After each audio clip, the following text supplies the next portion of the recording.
What's up, guys? I hope you're having a great day today. I thought I would come on here and talk about not being believed. Your feelings not feeling valid to someone else, someone who can't trust that you are in the reality that you say you are in, that you have seen the things that you say that you have seen. And this can be anywhere and everywhere. This can be in spiritual matters, this can be in work matters, this can be in kid matters, marriage matters. It's everywhere. And I think it's only going to amplify with the shift. My whole spiel is about how we do have energetic auras. My energy goes into you. Your energy comes into me. This is the problem within psychology. We are diagnosing people for not understanding that they take in other people's energy. They take in this energy, they begin to make ideas, and then we label and diagnose them, we give them a medication, because that's not real to us yet. And so as we come deeper into reality, there are going to be people who see it more deeply, differently, maybe more accurately, and those people will continue to not be believed, even in terms of relationships, we are breaking the bargain. So what's the bargain? It's like any contract, any relationship where if you do this for me, I'll do this for you. Okay, that bargain is breaking. And with that, so many people are going through very shifty crises where they're seeing relationships end, or maybe their relationships are changing in a dramatic way because some type of crisis happened. Seeing mental fragmentation, seeing people just start to decline mentally. And all of this is going to wrap into, my reality, your reality, believing in mine, believing in yours. It's a messy, strange, complicated place that we're all getting to figure out. And so, number one, all feelings are valid. When I say that I allow people in my sessions, it's because I will believe what they say. If they say they feel in this way, or that this happened and made them feel this way, I don't question that, because I know how illogical our mind can be. I know that we build meaning when we're young, and we can build our entire mind on illogical ideas. Let's say that your mom forgot to serve you lunch one day, and in order to help your small mind understand that, you might have said, oh, it's because nobody loves me. And then your mind starts getting built on top of that little thing, and in everything that you do, you're almost subconsciously proving to yourself that nobody loves you. And so I know that people's foundations can be very outside of reality, very illogical, not make any sense. And so I can believe anything anyone says. And I think that is so healing, even as far as a couple, and maybe one is starting to see deeper things into life. They are starting their spiritual path or their journey. And here's something very relatable. They're starting to see numbers. They're starting to see signs and synchronicities and patterns, and their husband cannot believe that for them. And every time they get excited and they're like, oh my gosh, this means this for me. Maybe their husband's like, I just don't know what you think that means, but it means nothing, and it's like, no, it can mean everything to her. It can mean whatever it means to her. It doesn't have to mean anything to you, and you can be fine with that, but it can mean something for her. And so this is allowing, and so much of this unhealthy stuff is just everywhere. People would rather have a conversation to win than have a conversation to love the human being right in front of them. A conversation that can make them feel accepted and okay for the way they feel or the way they see, just to let who they are be okay. They'd rather win at their expense. And that's why all of our shit is falling apart. I can easily persuade people to fight about Democrat versus Republican all day. They'll do that with me all day. Why? There's no value in that conversation. It is completely empty. But one person gets to win at the expense of another. If that's all we care about, we do not care about ourselves and each other at all. Like, we haven't corrected the faulty foundations that we built when we were children, if that's the way that we're behaving. So look yourself in the mirror, and ask, like, when I have a conversation, is it to rebuttal someone? Is it to be right? Or is it to allow them the space to also have a life, also have their meaning, also have the way that it looks to them? Would that possibly be okay?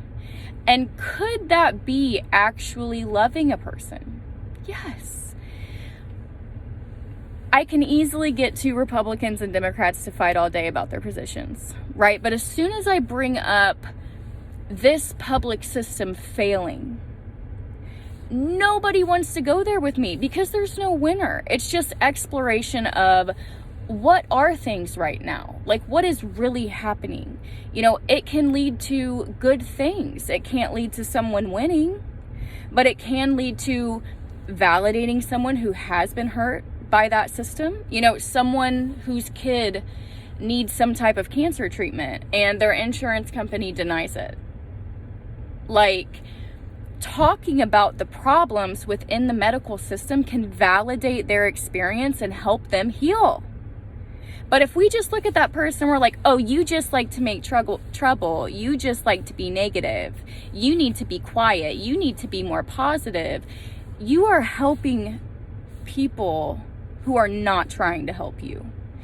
Cardi B put up a tweet last week where she was upset about the price of groceries. And all of these lower middle class people attacked her. And I'm just like, what are you people doing? Like, the fact that we lie to ourselves means that we can lie to other people. If we're lying to ourselves and we're just like in this positive thinking attitude, like, it'll be fine. The government's always had our back. This has always had our back. Everything's fine. Like, we don't need to complain about food prices. We just need to sacrifice ourselves. And like, you sound like a victim who is exalting an abuser, and it is okay to talk about anything in a way that doesn't frame it positive. And if you have to talk about everything in that positive way, you have to be willing to not believe other people. You have to be willing to look at that family who went through that insurance cancer struggle and be like, I don't believe you.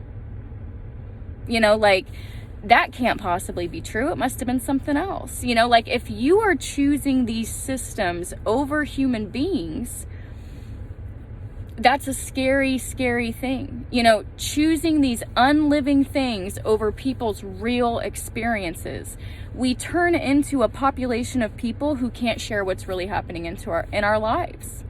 If we only want to see some highlight reel, like, that is soul-sucking, soul-destroying stuff. Because if something negative happens to someone, they're no longer allowed to share that experience that they've had.